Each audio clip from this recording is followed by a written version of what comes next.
Hoy es el día número 11 que tenemos discipulado básico. Para quienes nos visitan, decir que es una serie de lecciones básicas que tiene que ver con los creyentes, pero especialmente cuando son nuevos. Ahora que soy creyente, ahora que soy cristiano, ahora que soy hijo de Dios, ¿qué pasa? ¿Cómo tengo que vivir? ¿Cuál es la vida razonable para un hijo de Dios? Así que hoy el tema que vamos a tocar tiene que ver con las reuniones y su desarrollo. ¿Por qué reunirse? ¿Qué sentido tiene? Y algunas recomendaciones que creo que son bastante prácticas y de sentido común. Porque hay veces que parece que cuando estamos hablando de cosas espirituales o que tienen que ver con el Señor y con el Evangelio, como si las cosas que no tienen sensatez ninguna cupieran ahí. Y no es eso. El Señor, precisamente como hijos de Dios, nos pide una sensatez de vida y ser razonables en nuestro funcionamiento. Y en parte también tiene que ver, y yo he oído a veces a personas que se convirtieron al Señor, que siendo creyentes, dijeron, bien, yo creo en el Señor y todo muy bien, además oro en mi casa, leo la Biblia en mi casa, ¿reunirse para qué? ¿Hay necesidad de reunirse? Y yo quiero tocar algunos aspectos que tienen que ver con esto. El primero,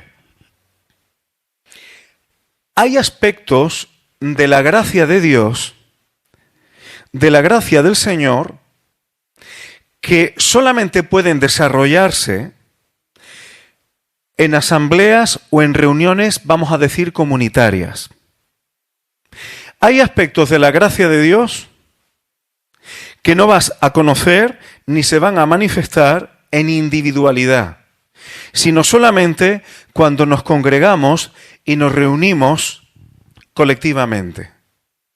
Voy a poner algún ejemplo para no quedarme solamente en los títulos y ser prácticos.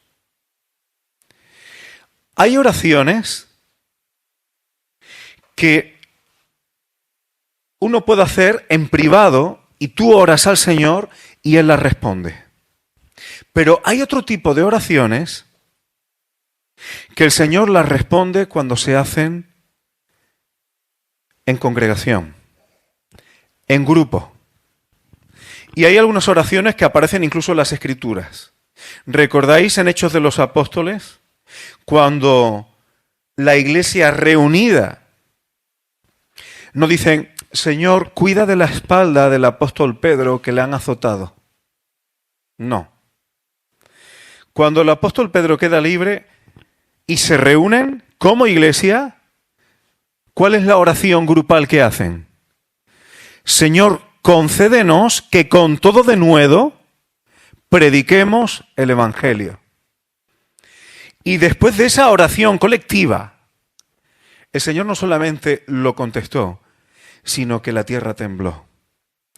Hay oraciones que para que el Señor las responda, deben orarse como iglesia, como pueblo de Dios, como congregación, no solamente a título particular.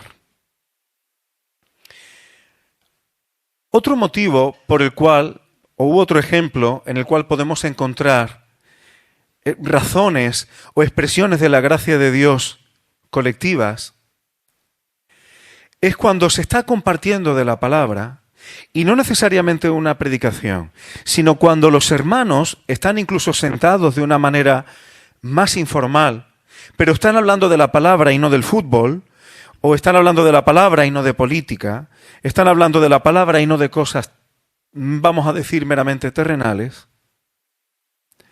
A mí me ha pasado, y quizá te ha pasado a ti alguna vez, cuando estoy escuchando a un hermano hablar de algo de la palabra, se me enciende como una luz y empiezo a comprender cosas de la Escritura. Oye, yo nunca me había dado cuenta de esto. Se me abre el entendimiento, se me abre la comprensión de pasajes de la Escritura, o incluso algo que está en la Escritura pero se me recalca de una forma especial o me toca de una forma especial. Y eso me ocurre cuando yo tengo comunión con los hermanos en grupo. Y hermano, yo tengo un ministerio de predicación de la palabra en esta congregación y sabéis que también se me invita afuera. Pero yo tengo que reconocer, y todos tenemos que ser humildes, que yo aprendo mucho de la palabra cuando estoy escuchando a mis hermanos, cuando tengo comunión con ellos. A veces hermanos que ellos se consideran humildes o consideran que ellos no son maestros de la palabra, pero hay veces que son estos hermanos que con mucha sencillez dicen un detalle que a mí me abre un mundo. Ellos a lo mejor me dan un hilito que yo no había visto y cuando yo empiezo a tirar de ese hilo se me abre un campo enorme. Ahora, esas cosas yo no las experimentaría si yo no me reuniera con los hermanos o no tuviera comunión con ellos. Hay aspectos de la gracia de Dios y del Espíritu Santo que se manifiestan y que nos edifican y que nos desarrollan cuando estamos congregados y estamos como cuerpo, colectivamente. Si no nos reuniéramos, estos detalles, esta gracia, estas, vamos a decirlo así, permitidme la expresión, estas propinas que nos da el Espíritu Santo, no las recibiríamos si no nos congregáramos. En Hechos de los Apóstoles vemos, simplemente lo menciono, porque quisiera que pudiera haber tiempo para compartir. En el capítulo 2, del 42 al 47, vemos y nos suena que los creyentes se reunían y ¿qué hacían en esas reuniones? Perseveraban en la enseñanza de los apóstoles, perseveraban en el partimiento del pan, perseveraban en las oraciones. Ahora, esto era cuando estaban bien, pero cuando un poco más adelante los creyentes empiezan a recibir cierta persecución o ciertas tensiones y ya tuvieron que regresar a sus propios sitios, ya no estaban todos en Jerusalén, vemos que seguían reuniéndose. Esto está en el capítulo 4, versículos 23 al 31. Ellos seguían reuniéndose. No, ya hemos estado aquí en Jerusalén, ahora ya hay dificultades, tensiones, me voy a mi casa y punto. No, ellos seguían reuniéndose como congregación.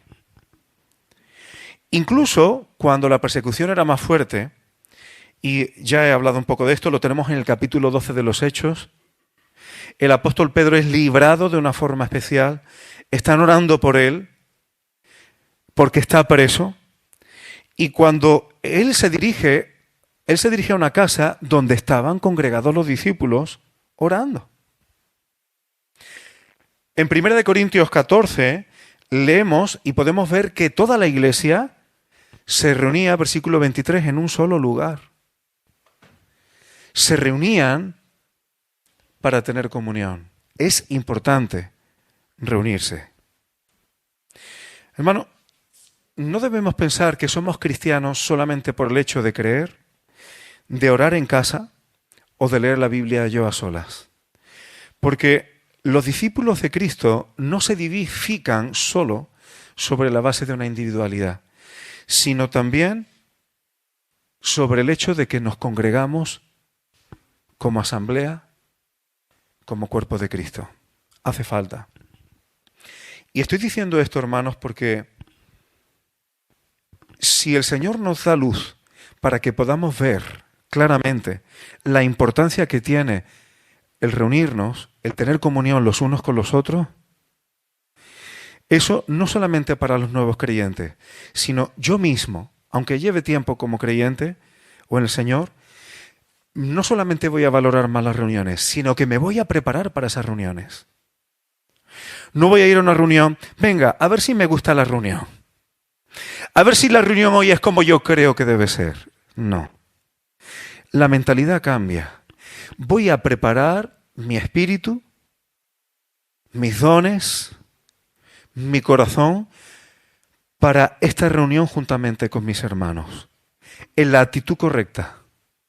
Y eso no solamente va a hacer que la congregación sea edificada y beneficiada, sino yo mismo también.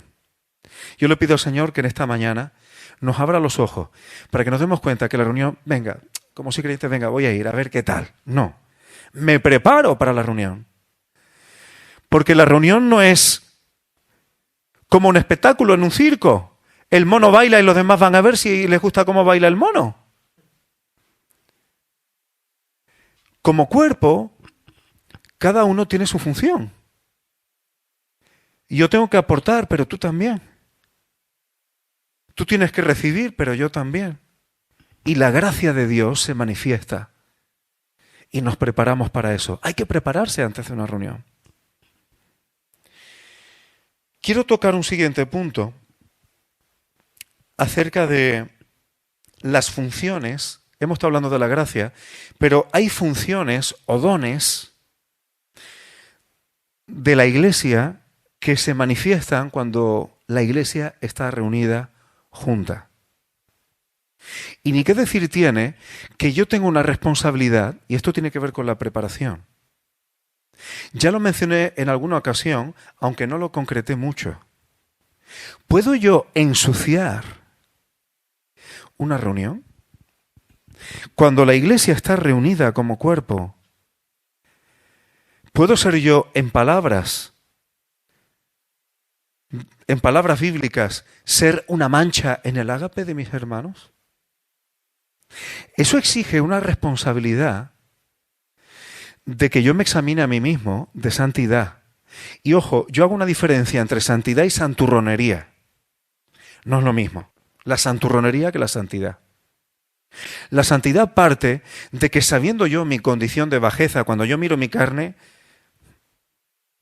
es difícil encontrar algo que hagamos que en el fondo no tenga una motivación egoísta. O sea, la carne tiene una condición de bajeza espectacular. No pasa ninguna prueba exhaustiva. La mía, o la tuya sí. Mi carne no pasa una prueba, no pasa un examen. Siempre hay algo que no. Pero yo tengo que tener una actitud de dejar la carne en la cruz y de cualquier cosa que no se corresponda con lo que el Señor pide de mí, ser capaz de reconciliarme con Dios, de confesarme con Él y de arreglar mis cosas para que cuando yo me reúno con mis hermanos no sea yo un estorbo para que se manifiesten las funciones y la gracia de Dios en medio de la reunión. Todos tenemos una responsabilidad. Y ojo, no estoy diciendo esto, si tú ves algo en ti que no vengas. Yo no estoy diciendo eso. Estoy diciendo, tenemos la responsabilidad y la oportunidad de reconciliarnos con el Señor, de arreglar las cosas con Él, incluso pronto, lo antes posible, para ser edificados y edificar también a los demás. En 1 Corintios capítulo 12 se habla de el cuerpo, habla de los creyentes como un cuerpo. Unos son manos, otros son ojos, otro nariz, como el funcionamiento de un cuerpo, y los dones los presenta como formando parte de un cuerpo. Pero si avanzamos hasta el capítulo 14, nos damos cuenta que el apóstol Pablo ahí vuelve a hablar de los dones, pero ya no solamente como un cuerpo, sino los dones funcionando en reunión. En reunión. Así que los dones tienen que ver con nosotros como cuerpo, como colectividad, pero también tienen que ver con su manifestación, sus funciones, cuando nos reunimos.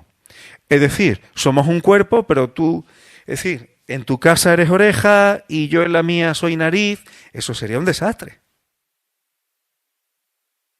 Pero cuando estamos juntos, en las reuniones, esos dones se expresan, esas funciones, esas capacitaciones que el Señor nos da para bien de la iglesia.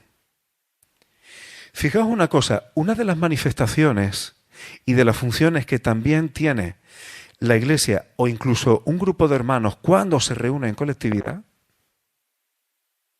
es una función incluso de autoridad para juzgar. En Mateo 18, ahí se da un procedimiento cuando hay un hermano que peca deliberadamente contra otro y no quiere escuchar a nadie. Y Jesús dice cómo hay que funcionar. Y el Señor Jesús da ahí un procedimiento de cómo hay que actuar cuando estas cosas ocurren. Y dice, si no, tú ve y habla con él, es decir, déjalo en privacidad. Pero si la persona no te quiere escuchar, ve con 2 o 3 más, con 2 o 3 testigos. Y muchos dicen, donde hay 2 o 3 en el nombre del Señor ya son una iglesia. No, porque un poco más adelante dice, si no quieres escuchar esos 2 o 3, lo llevas a la iglesia. O sea, 2 o 3 en su nombre ya no son una iglesia en ese contexto. No es una justificación para decir ya hay una iglesia, como hay veces que algunos dicen.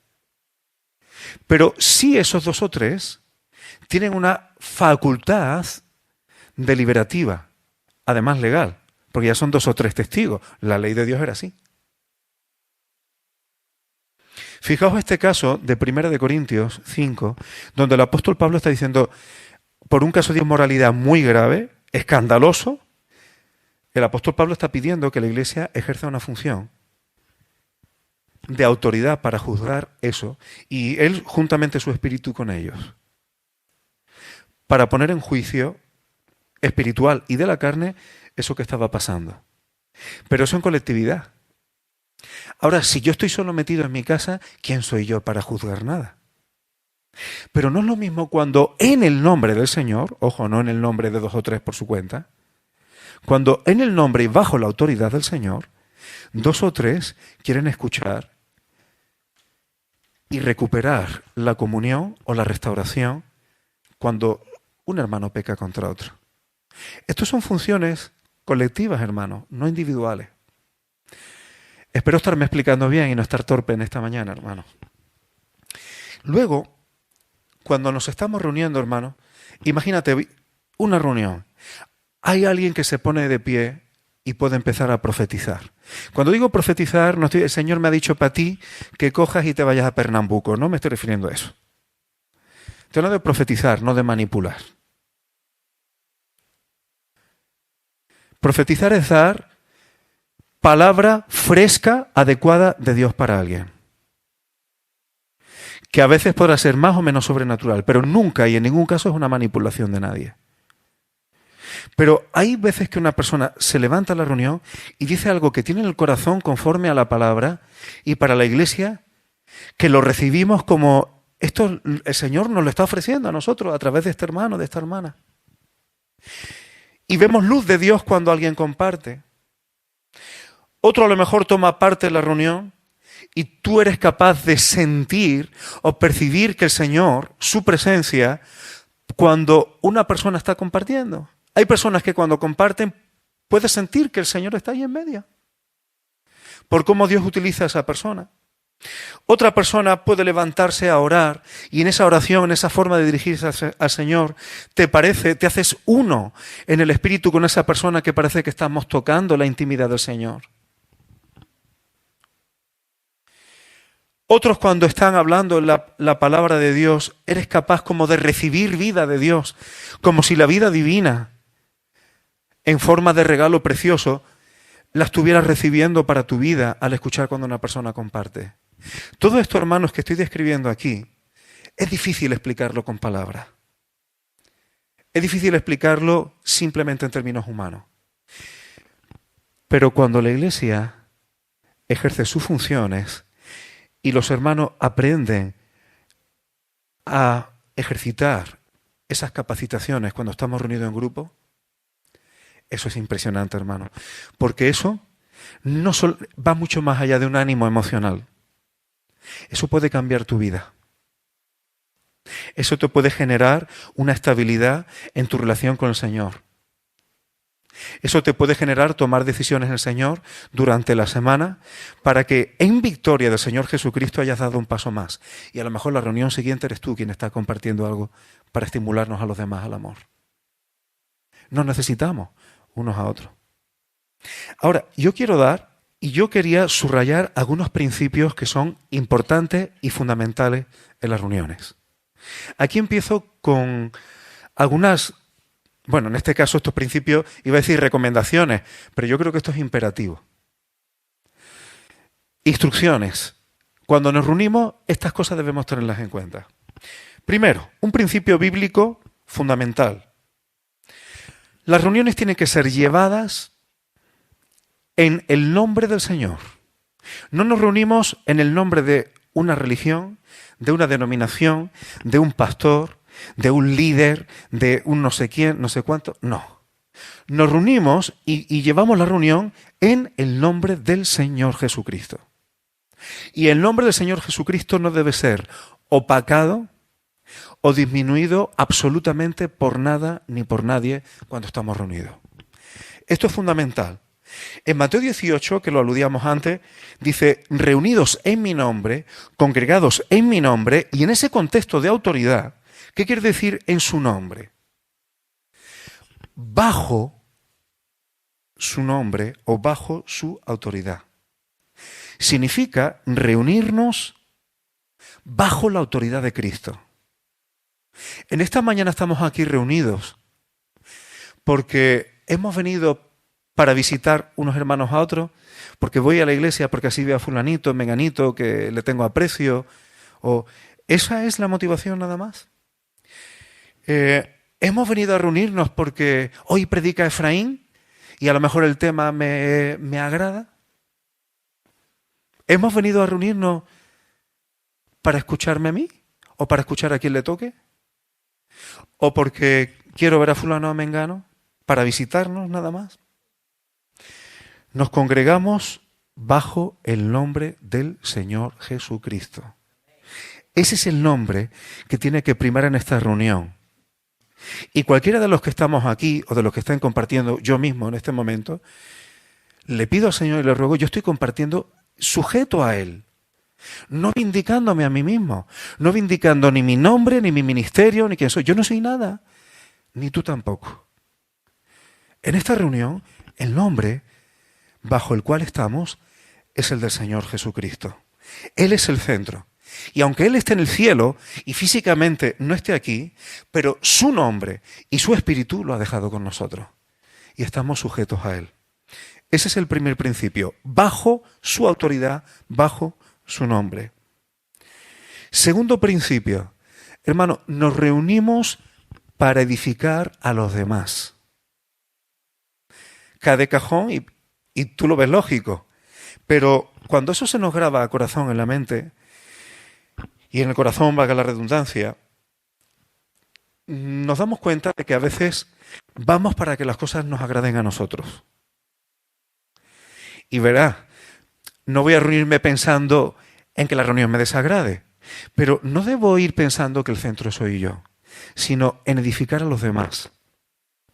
Una frase que creo que ya he dicho más de una ocasión, no creo que sea suya, pero la aprendí de un tío mío. El que no vive para servir, no sirve para vivir.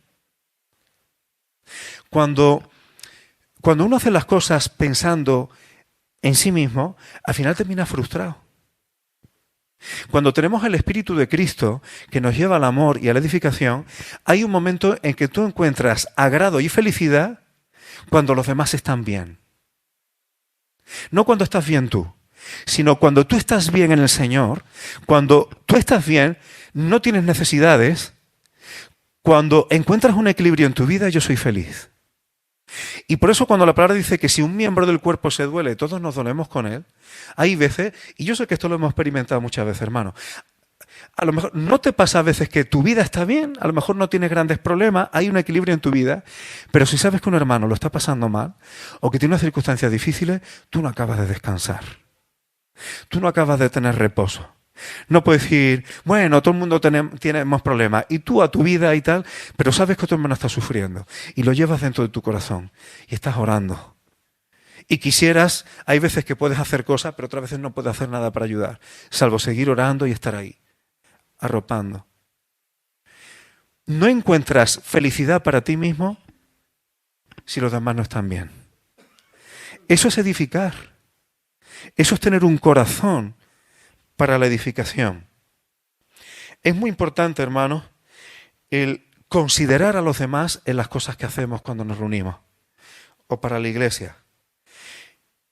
Hay veces que hay quien se reúne porque tiene sus propias preocupaciones y sus propias cargas y no tienen otra intención, y a lo mejor sus participaciones o las cosas que hace, más que para edificar, lo único que hace es que los demás se vayan cargados. Y no es eso. No se trata de eso. No se trata de que tú vengas aquí y yo te ponga una carga para que te la lleves a tu casa. Ojo, no me estoy refiriendo a personas que no quieren soltar sus cargas y las traen y se las llevan. Me estoy refiriendo, hermano, a que debo procurar tu edificación. Debo procurar, hermano, voy a poner un ejemplo práctico. Hay personas que le encantan hacer oraciones larguísimas. Larguísimas. Aparenta una espiritualidad. ¡Wow! Podría estar la eternidad orando. Pero, hermano, hay que tener sentido común para las cosas. Una oración larguísima es de seguro que la gente no te la va a seguir entera. Habrá quien aguante más y quien aguante menos. Si tú estás haciendo una oración eterna, no estás edificando la iglesia. Habrá otras motivaciones u otras cosas. Pero si yo, venga, vamos a orar y hago una oración de 10 minutos, eso no es una oración para que edifique la iglesia. Y luego llegaremos a las reuniones de oración. Y veremos algunas recomendaciones prácticas. Eso lo único que hace es poner una carga y una loza en los demás. Y se sienten mal, porque se te va, como dicen los jóvenes, se te va la olla, se te va la mente a otras cosas, y si eres de corazón noble, vas a tener la sensación, hay que ver que no soy capaz de estar pendiente de la oración, y te sientes poco espiritual, y no eres tú. Es que el querido hermano no tiene sensatez. Y está metiendo una carga en los demás. Y lo que está haciendo no es para edificar la iglesia. ¿Me explico? Es un ejemplo práctico, como pudiera haber otros más. Cuando buscamos edificar a los demás, estamos procurando que no tropiecen. Procuramos que no tropiecen. Hay veces que si yo me callo y no participo, puedo hacer tropezar a otros. Porque a lo mejor el Señor quiere que yo diga o comparta o haga algo que van a necesitar los demás. En ese caso, si me callo, no edifica. Pero hay otra vez, hermano, que lo que más va a edificar a los demás es que me calle. Ahí está el discernimiento, ahí está la intencionalidad, ahí está la aventura de dejarse guiar por el Espíritu. Y tener el Espíritu, estar sumisos a su guía y no utilizar el Espíritu como yo hago lo que me da la gana es porque el Espíritu me guía. No. El Espíritu Santo no es un cheque en blanco para lo que tú quieras. El Espíritu me guía cuando yo me dejo llevar por Él. Por eso, hermano, si el que yo hable hace tropezar a los demás, pues prefiero callarme. Se trata de tener esta actitud. Sigo adelante. Un tercer principio para las reuniones. Permanecer en Cristo. ¿Y qué quiero decir con esto, hermanos? Ya lo tocamos en una ocasión, ahí está grabado y por eso no voy a insistir en ello. Le ruego disculpas a los que nos visitan. Permanecer en una reunión, como dice Gálatas 3, 27 y 28, todos los que hemos sido bautizados de Cristo estamos revestidos de Él. Cuando estamos reunidos como iglesia, aquí hay cosas que tienen que ver con la vida natural que tienen que pasar a un segundo sentido. Esto me lo voy a inventar, obviamente. Si yo fuera alcalde del pueblo, y aquí estamos reunidos, yo aquí no soy el alcalde. Soy un hermano, y en función de mi lugar en el cuerpo de Cristo, así funciono. Cuando permanecemos en Cristo en las reuniones, ahí no importa tu posición social fuera, ahí no importa si tu carácter es dominante, ahí no importa las cosas naturales. Cuando nos revestimos de Cristo, las diferenciaciones que pueden tener con posición social, con carácter, con raza, con cultura, todo eso pasa a un segundo plano. Y lo que se tiene que expresar es nuestro lugar en Cristo. Eso depende de madurez, depende de dones, depende de otras cosas. Y eso es importante, hermano. Eso significa también despojarnos de nuestro propio temperamento. Y cuando nos reunimos, no vamos a expresar el sabor natural de mi carne. ¿Me explico? Si yo soy una persona muy alegre, yo soy una persona que soy alegre siempre, siempre, siempre, siempre. Y todas las reuniones tienen que ser muy alegres. Yo he llegado a presenciar, esto lo pongo como un ejemplo real, una reunión, hace ya años de esto, donde el hijo de una hermana de la iglesia había sido asesinado el día anterior, esa noche. Y todavía había allí en la iglesia una hermana, ¿qué pasa? ¿Qué pasa? Venga, estamos aquí para alabar y para... No estamos para estar tristes. Hay veces, hermano, donde toca llorar con los que lloran. Hay veces donde toca reír con los que ríen. Y volvemos a lo mismo. Eso significa dejarse guiar por el Espíritu, y muchas veces las cuestiones de la carne, de mi propio temperamento, de mi propia posición social, de mi cultura, tienen que quedar a un segundo plano, porque como las queramos hacer valer bajo cualquier cosa, podemos estar metiendo la pata. Es importante, hermano, prestar atención a esto. Para terminar, voy a nombrar con algunas recomendaciones varios tipos de reuniones, que pueden ser reuniones específicas para esto o partes de una reunión. Sí, hay partes de una reunión que puede estar dedicada a estas cosas.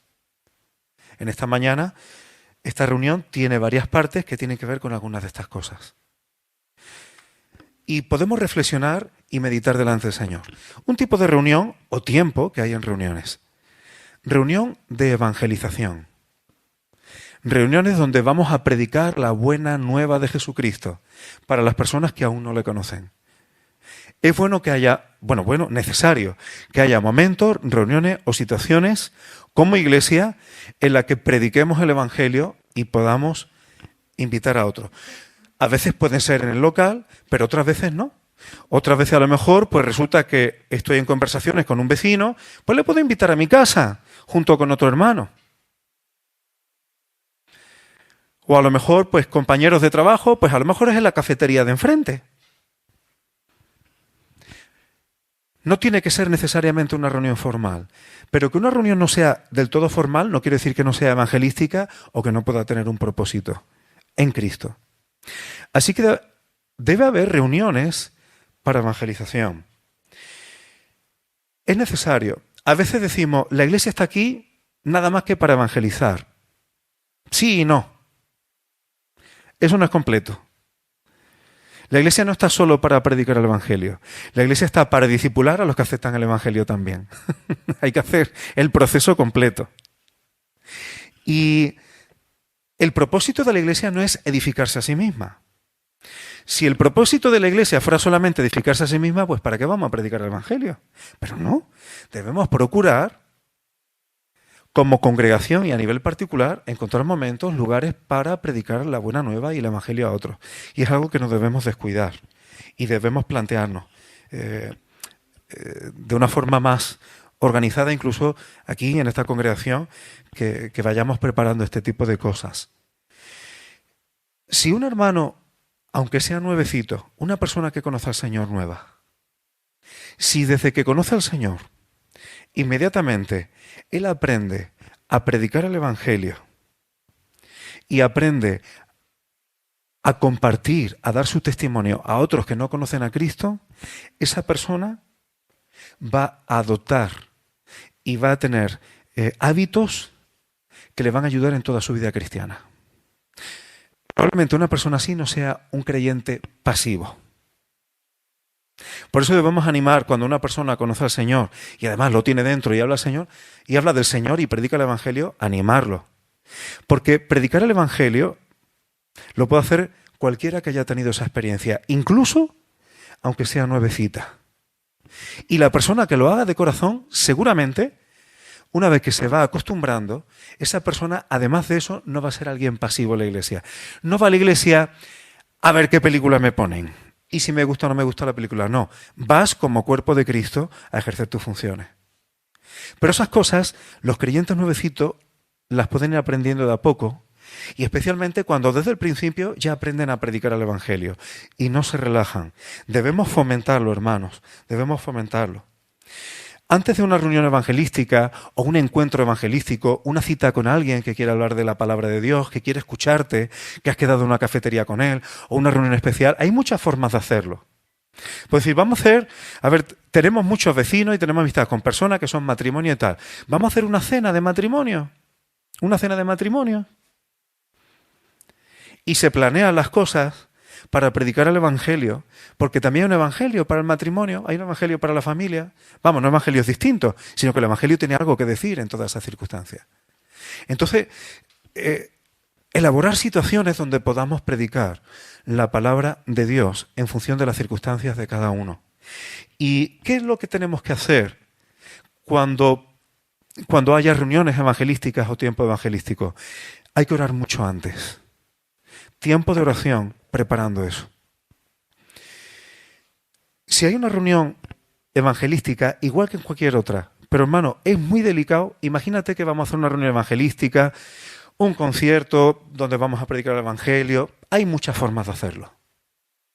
Ahora imagínate que hemos quedado a las 7 de la tarde para empezar el evento.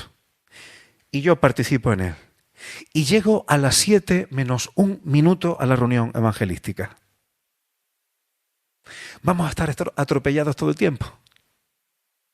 Llegas nervioso porque se te hace tarde, si luego algo no está, algo no funciona técnicamente, ya estamos atropellados, y ya tu espíritu está inquieto.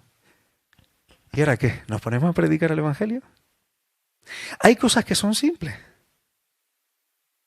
Una reunión evangelística se tiene que preparar con oración y a veces con cosas como llegar antes de tiempo y no llegar tarde o con la hora justa. Cosas tan simples como esa. Los hermanos en la congregación deben comprender que si hay un evento o una reunión evangelística, lo que se predique no es para ellos. No tiene que hacerse como a ti te gustaría que te lo dijeran y tal. No, se está predicando para las personas que aún no conocen el evangelio.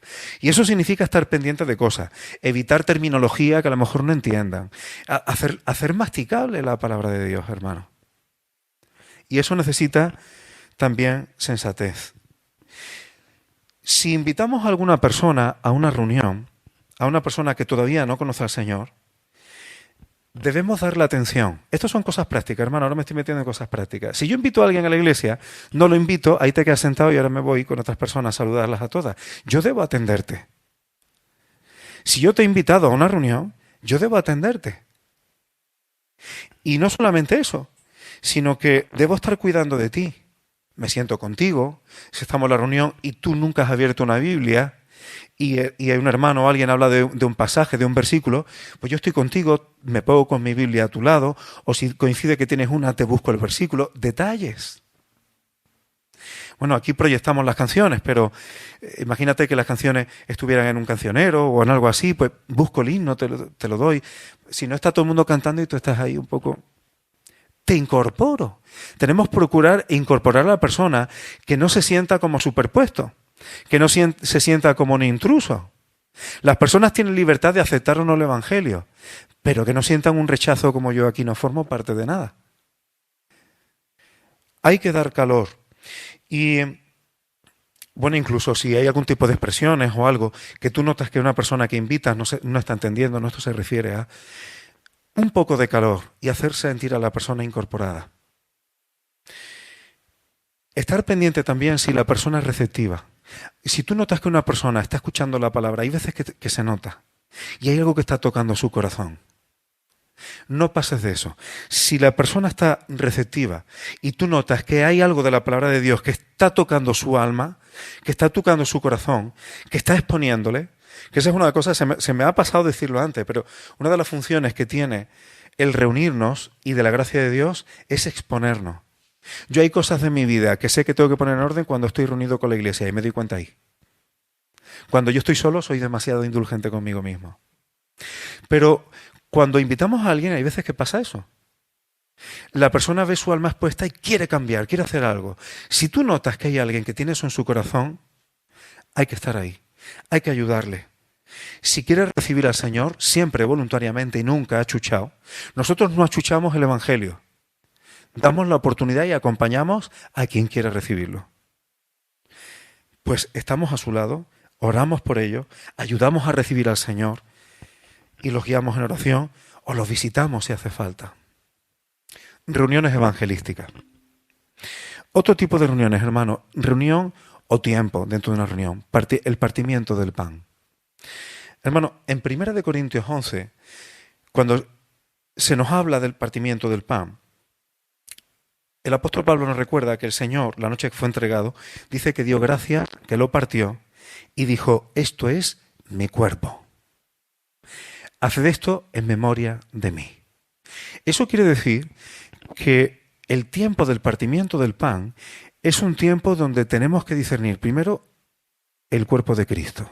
Él está simbolizándole a Él y hacemos memoria de Él. Él es el centro.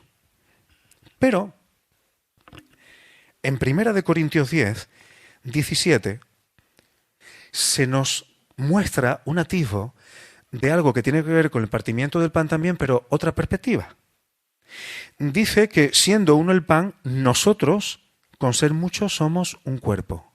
Es decir, y le pido al Señor que me dé sabiduría para explicar lo que quiero explicar ahora, y además muy brevemente. Es símbolo del cuerpo del Señor, pero también está simbolizándonos a nosotros como cuerpo. Y esto es impresionante, hermanos, porque el Señor Jesús está identificándose con sus discípulos, con su pueblo, con los hijos de Dios. Entonces, el pan es el cuerpo de Cristo y nosotros somos el cuerpo de Cristo. Es decir, el Señor, en el amor que nos tiene, se identifica plenamente con nosotros. Esto es espectacular. Esto es impresionante. ¿Qué es lo que ocurre? No sé si os ha pasado, pero yo recuerdo, y a lo mejor hasta me pasó a mí, yo creo que también me pasó alguna vez cuando yo era niño, el pan es algo que en general suele gustar a los niños. Si un pan es blanquito, blandito, mullidito y tal, esos panes suelen gustar bastante a los niños. Pero ¿sabe una cosa? Si había un pan que a mí me gustaba y tal, y me daban un cacho de pan, había veces que el pan, yo no sé si del horno o de lo que, o de qué, pero tenía un cachito, un trocito negro. ¿Habéis visto un pan blanco y tal? Y hay una parte que está negra. Vaya hombre, esa no la quería yo. Los niños esa parte no la quieren. Le pega el pellizco, la quita y se come la demás. Vamos a utilizar este símil, hermanos, para pensar. Una reunión de partimiento del pan, nuestra memoria, nuestra mente, el centro es la persona del Señor Jesucristo. El pan simboliza su cuerpo, la sangre, su vida, que por nosotros fue derramada. Pero el Señor se identifica con nosotros en que somos su cuerpo.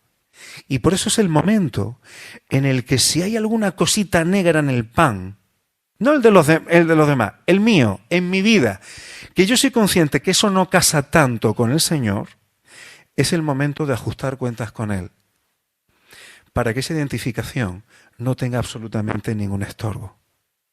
No sé si me estoy explicando, hermanos, temo que mi torpeza enturbie lo que quiero comunicar. Voy a ir un poco más adelante. Por eso el tiempo del partimiento del pan es importante que si Él es el centro, sea un tiempo también de agradecimiento, de darle gracias a Él por su cuerpo, por su sangre, de alabarle, de buscarle, de volcar nuestra mente, nuestro corazón en Él. Tercera reunión, y avanzo, reuniones de oración o tiempo de oración en una reunión. Mira, hermano, algo que es muy importante. Para que las oraciones sean efectivas cuando nos reunimos como iglesia, voy a ir dando una serie de recomendaciones. Las oraciones deben ser unánimes. ¿Qué quiere decir que una reunión sea unánime? Que no debe haber nadie con una mente divergente cuando nos congregamos para orar. Debe haber un acuerdo en lo que vamos a orar en unidad, sin divergencia y estar de acuerdo por lo que vamos a orar. Eso es fundamental. Si cuando la iglesia se reúne para orar hay mentalidad divergente cuando se está pidiendo por algo, esa oración es muy difícil que sea contestada. Por eso el Señor Jesús, Mateo 18, dice, si dos de vosotros se ponen de acuerdo en la tierra acerca de cualquier cosa que pidan, les será hecho por mi Padre que está en los cielos. En su nombre, por supuesto. Venga, ¿tú estás de acuerdo? Venga, la lotería de la semana que viene que te toque a ti y la otra que me toque a mí. ¿Estamos de acuerdo? Venga, vamos a orar, el Señor lo va a hacer. Eso sería una estupidez. Porque eso no es orar en el nombre del Señor. Pero cuando en su nombre, en su instrucción, en su consejo, en línea con Él, nos ponemos de acuerdo sin mentalidad divergente, hermanos, esas oraciones hay que derramarlas delante del Señor porque el Omnipotente va a obrar. Cuando oramos, ya hablamos de esto también, hay que ser específicos, no demasiado generalistas. Señor, que haya paz en el mundo. Señor, que nadie sufra, que todo el mundo esté bien. Eso no es objetivo, hermano. Eso y no orar nada es prácticamente lo mismo. Porque la Biblia revela cómo va a ser el proceso. Entonces, ¿cuándo no va a haber hambre en el mundo? Cuando el Señor Jesús vuelva a la tierra.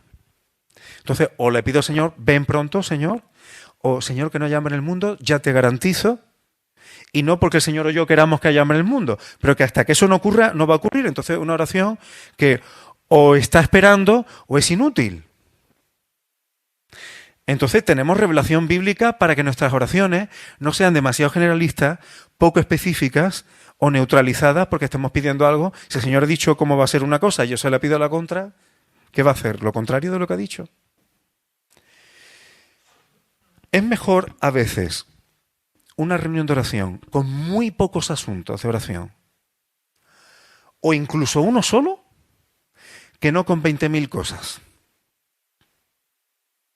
Y esto a veces requiere, hermanos, hay veces que la iglesia siente una urgencia o tiene carga en el corazón por una cosa. Hay algo que nos está preocupando, que nos está cargando a todos, o la situación a lo mejor de una familia en la iglesia que nos está pesando a todos. Pues a lo mejor esa reunión de oración cogemos todos los demás temas y los aparcamos y derramamos nuestra carga, nuestro corazón y ese peso en unanimidad delante del Señor. Las reuniones de oración tienen que tener ese dinamismo. Habrá veces que podemos prever ciertos temas, pero los hermanos que presiden, o incluso los demás, podemos llegar a transmitir una carga, debiéramos tener ese discernimiento. Y si surge una carga o surge algo que sabemos que está ahí, es el momento de transmitirla. Es el momento de transmitirla. Por eso una reunión de oración debe prepararse antes. Una reunión de oración, y más los hermanos que presiden, no puede, bueno, ahí están los temas, manda unos temas, una orientación y sobre la marcha me vengo y empezamos. Eso se tiene que preparar antes. Porque vamos a dirigirnos al Omnipotente, ¿eh? Y eso es gracias a la sangre del Señor Jesucristo. Es un privilegio que deberíamos honrar. Eso significa prepararlo. Significa incluso orar para que el Señor nos dé guía y discernimiento sobre qué orar. Orar sobre qué orar. Y si surge una carga que vemos que es urgente, y eso hay veces que se carga, ¿eh? Hay veces que uno no sabe por qué, pero hay una carga en el corazón que no se quita hasta que como iglesia no nos ponemos todos juntos y nos derramamos delante del Señor por eso. Estas cargas, o si hay hermanos que el Señor los utiliza para tener esta sensibilidad, se deben de informar. No llega a la reunión y hay un hermano, mira lo que... y tal. Hombre, hay veces que a lo mejor no se puede. Pero si se van previendo y la carga viene con tiempo, irla informando, irla transmitiendo a los hermanos, para que todos vengamos preparados a derramar nuestro corazón por esas cargas. Hermanos, si nos damos cuenta y prestamos atención a estas cosas, la vida de iglesia es dinámica. No es la rutina de, venga, hoy toca sota, caballo, rey. No. Habrá un orden. Hay un orden, no es una improvisación. Pero dentro de ese orden está la flexibilidad y la guía y la aventura de por dónde nos lleva el Espíritu Santo. Cuando oramos, hermanos, debemos procurar ser sinceros. Y cae de cajón. No me refiero a que nos pongamos a decirle al Señor mentiras. sino a ser sincero en lo que oramos y por qué lo oramos. Cuando nosotros oramos y le pedimos algo al Señor es porque queremos que responda. Pero ¿será que hay veces que yo estoy haciendo una oración donde para mí lo más importante es la belleza de cómo oro? Y a lo mejor la rimbombancia y la belleza de mis palabras me importa más que si el Señor responde o no a esa oración. A ver si estoy desnudando mi alma, hermano, y resulta yo soy el único que puedo pecar de estas cosas. Pero me importará más la belleza de mis expresiones que el Señor responda. La meta de una oración es que el Señor la reciba y no que le encante a la gente a mi alrededor. Para que una iglesia sea fuerte, la vida de oración y las reuniones de oración de esa iglesia deben ser fuertes. Y le doy gracias al Señor porque tenemos 2 reuniones de oración a la semana. No lo digo como una crítica, ni muchísimo menos a nosotros, pero sí como un ánimo a perseverar y a mejorar en nuestras reuniones de oración, porque eso da mucha fortaleza a la iglesia. Para que una reunión de oración sea respondida por el Señor, los asuntos que se traigan y tengan peso, se necesita que las oraciones sean genuinas y que no sean artificiales. Una reunión de oración donde vamos a hacer frases poéticas pseudoespirituales, eso no va a ningún lado. Y al final termina aburriendo a la gente, porque lo que es poesía para ti a lo mejor no es poesía para otro. Buscamos que la oración llegue al Señor, no que la gente esté encantada con la estética de una oración. Otra cosa, hermano, me estoy entreteniendo un poquito más con la reunión de oración porque merece la pena. Delante del Señor no hace falta decir demasiadas palabras. Si tú miras en la Biblia los ejemplos de oraciones, te vas a dar cuenta que normalmente, en la mayoría de los casos, las oraciones individuales son bastante más largas que las oraciones colectivas. Así que si tú vas a hacer una oración larga y la haces en tu habitación en intimidad, alárgate todo lo que quiera, que el Señor no se va a cansar de ti.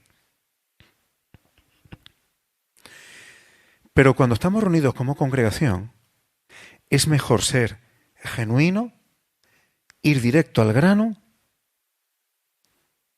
y ser breve en esas oraciones. No hay que decir mucha palabrería delante del Señor, como si Él no supiera las cosas, las sabe. El Señor no necesita que tú le informes de todos los detalles. Y a veces nuestras propias expresiones nos delatan. Cuando una persona está orando y dice, Señor, porque tú sabes que... Cuando alguien está orando y dice, porque tú sabes que... No está orando. Te va a contar algo a ti.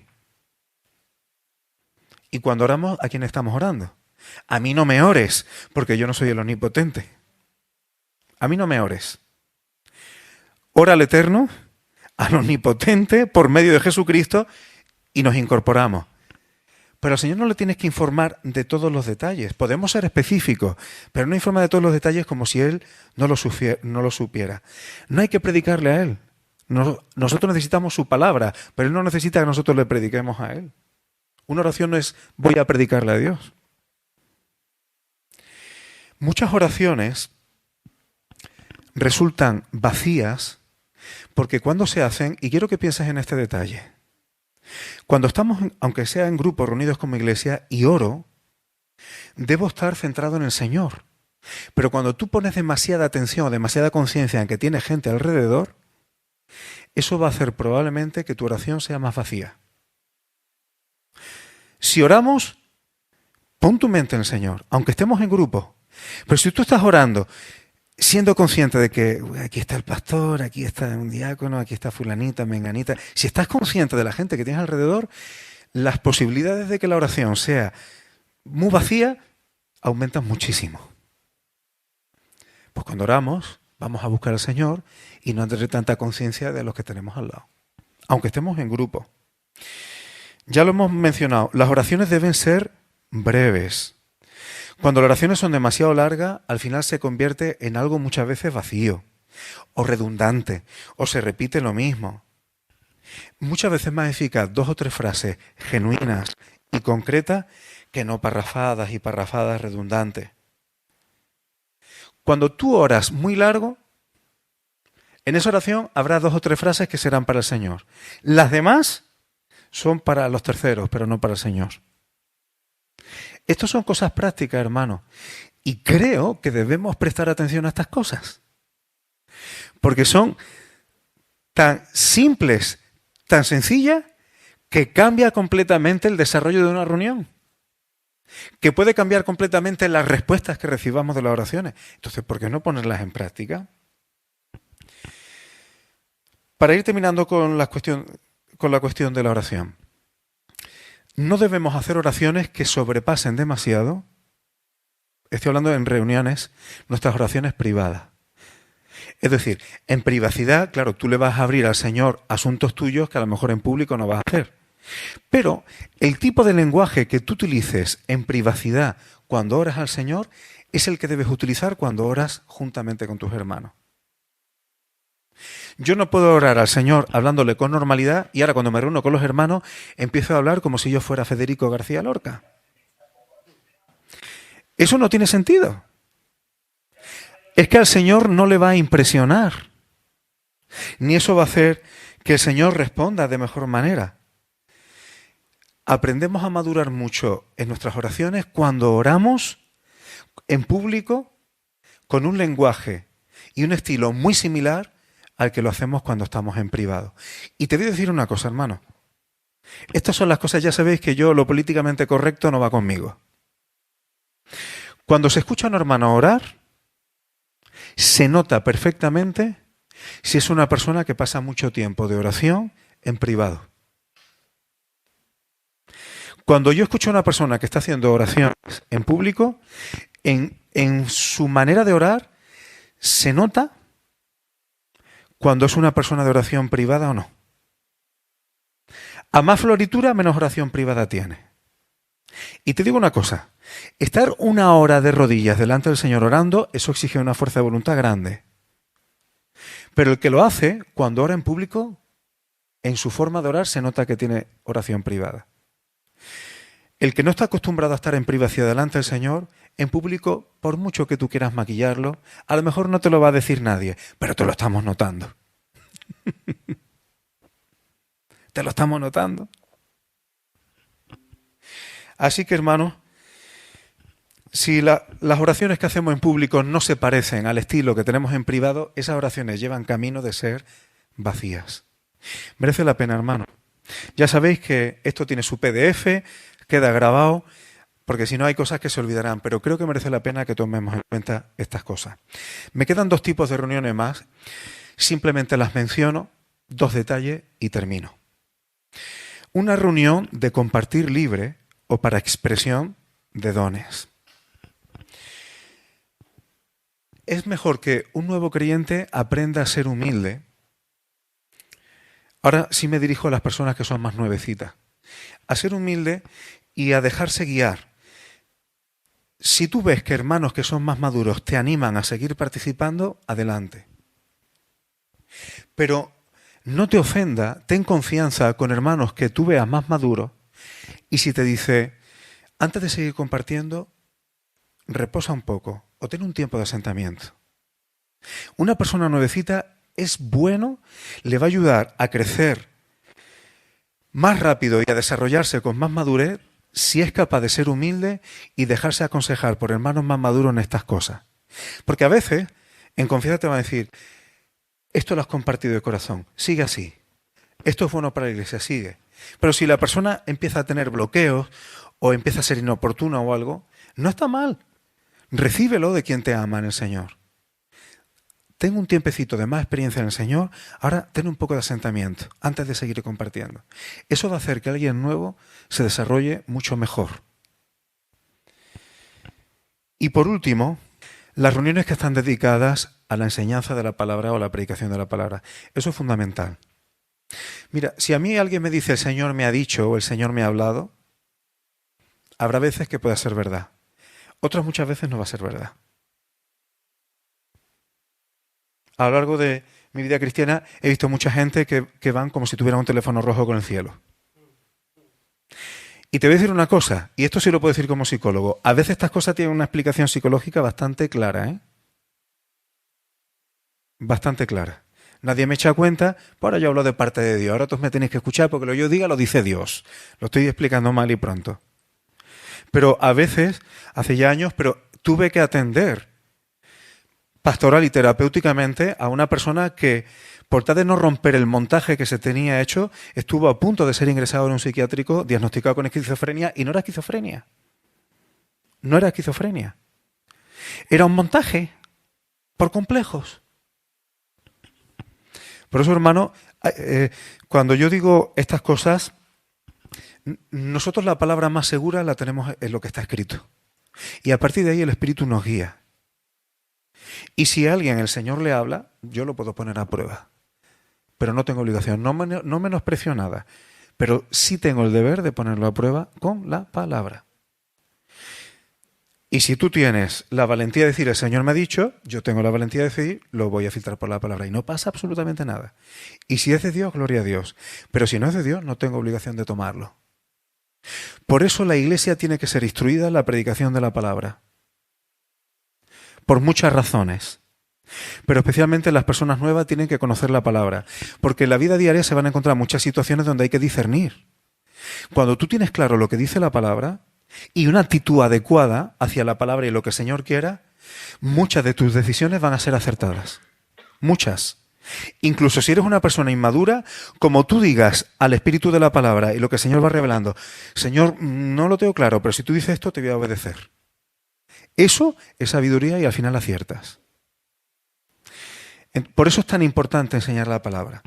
El único detalle, especialmente para las personas, para todos y las personas nuevas, cuando escuchamos la palabra, una predicación, es muy importante, cuando alguien está predicando, la actitud del corazón que llevamos lo que vamos a escucharle. Es muy importante que el corazón no esté cerrado o que no vayamos rechazando el mensaje. Como va a predicar fulanito, lo que diga lo miro con agrado. Pero si predica zutanito, voy con una actitud extremadamente crítica, porque es fulano o mengano. Ese tipo de actitudes de corazón, y ojo, no digo que no filtre lo que escuche, sea fulano o mengano. Con la palabra hay que filtrarlo todo. Porque todos los que predicamos nos equivocamos, y yo el primero. Lo que yo diga aquí, por decirlo en un púlpito, tú no tienes que tomarlo como palabra de Dios. Lo filtras con la palabra. Y lo que sea de Dios te lo queda. Y lo que no sea de Dios lo filtra, porque Dios no te va a juzgar por mi palabra, te va a juzgar por la suya. Entonces esa es la responsabilidad de cada cual.